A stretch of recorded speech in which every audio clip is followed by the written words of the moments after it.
Welcome back to Les Schwab Tire Center's Outdoor GPS. It's time for Owin's Field Report, sponsored by Les Schwab Tire Centers. Now, it's basically the middle of August. We got a ton of options around here, let alone if you have the opportunity, you need to be scouting. If you can get out and do some scouting, no matter what it is that you're going to be targeting, if it's rifle season or bow season, for that matter, September geese, right? You've got to get out there and just, this is the time. But a lot of fishing opportunities, and the reports yesterday were pretty much all coming from the Bowieton area, from the salt and the river, right? Well, today's the last day in the saltwater. That's done.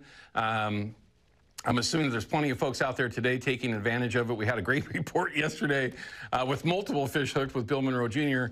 Just north of the Bowieton area. But most of the reports I got yesterday were from the river, and they were all very positive. Everyone that I spoke to personally, they got all their Chinook, and then there was just a couple of silvers caught here and there, mostly fish that were being returned or released, I should say, but a handful of those that were kept. But overall, very positive reports. I guess the only, and I mentioned this earlier in a little Facebook thing we do prior to the show, is don't forget going old school.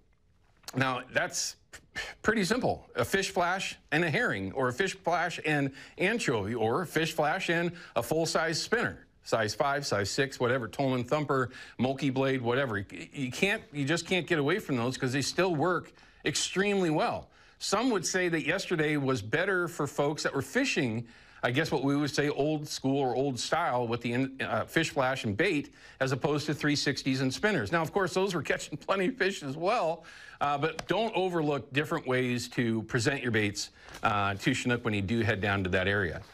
Now, for me, and for a lot of you, upriver, that's all I really care about this time of year.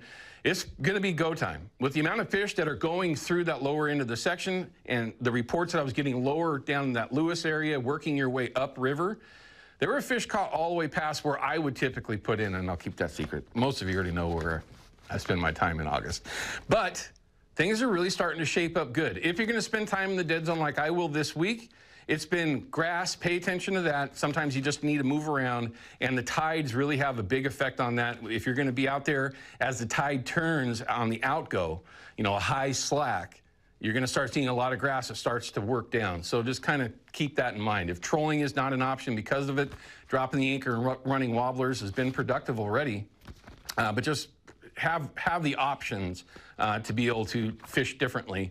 And the tide is a huge deal. We'll get to river levels here in just a second. But first, let's go to the fish count so you can see what's going on. This is at Bonneville, and you can see that the numbers have been not, you know, quickly going up, but certainly from 570 just a week ago to 1,000 fish yesterday.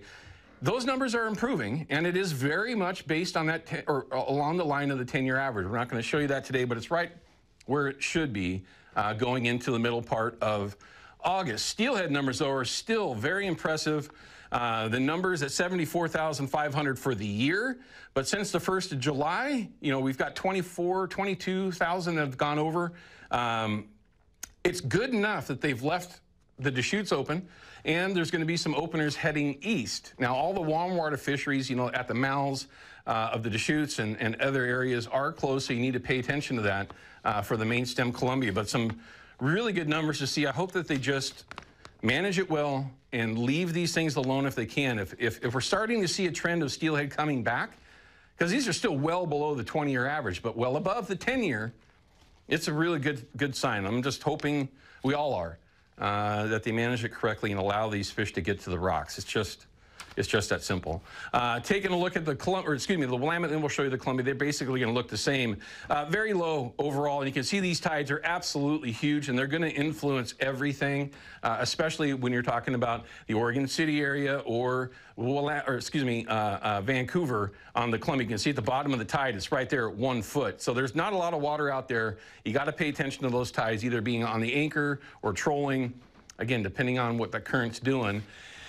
And grass. I mean, that's just something that you're going to have to consider this time of year. Some guys yesterday couldn't fish at all where they were, and they would cover quite a bit of ground to get away from it. So it's certainly something to pay attention to when you're going to be heading out there. Okay, make sure, though, you might be like one of our previous photos that we just had, that you send an email to my buddy over there at Procure, Jason at Procure.com. You'll have a chance to win that weekly prize pack. And there is a derby that's coming up out of Rainier. Lots of them that are going on this time of year, not just in the Bowie 10 area, but this one's going out of the Rainier area. And it is the 24th of August, if that's something that you enjoy doing. They're always a ton of fun if you have the time to do it, especially if you're successful. You never know.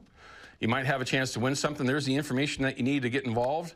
Take a screenshot or whatever the heck it is you call it, and enter in and have a chance to have a little bit of fun with the Rainier Eagle Salmon Derby. Hopefully, if you win the thing, send some photos. We'd love to show you off. All right, let's check in with Drew Reeves and find out what this weather's going to look like going through this upcoming week. And I'm loving this forecast, Drew. Yeah, I am too. It is cooler, and we're going to see a lot more clouds actually into this week. We have the clouds now, 65 right now in Portland on our Shriners Children's camera. It's been a warm start to the day, but we're going to see pretty mild temperatures compared to what we have seen through July and the beginning here of August. Our high today, 80 degrees. The clouds are going to be pretty slow to clear out as we head into this afternoon to some partly cloudy skies. Cooler tonight, down into the mid-60s. And when you look at our 7-day forecast, we continue to stay cool. Overnight lows will be dropping into the upper 50s, so we're going to have much more cool nights and mornings ahead. And then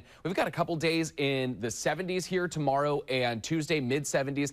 Tuesday morning, it's possible we could see maybe a light shower or some drizzle or sprinkles there to start the day, but pretty cloudy both tomorrow, Tuesday. Wednesday, we're back to right around 80 degrees, and then into the 70s again, Thursday through Saturday.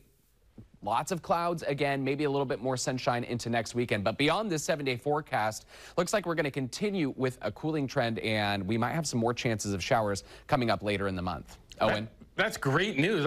Any of this rain going to help out with some of the fires throughout the state, or is it even going to make it to them? You know, not this week, maybe next week or later into the month. It is possible, but definitely the cooler temperatures will help. The cloud cover, all that is good news. Very good. Drew, thanks as always. Have a great week, okay? Thanks. All right, we're going to cut to a break, everyone. When we come back, we're going to have the fishing attorney for us here at Outdoor GPS, Ted Lieu.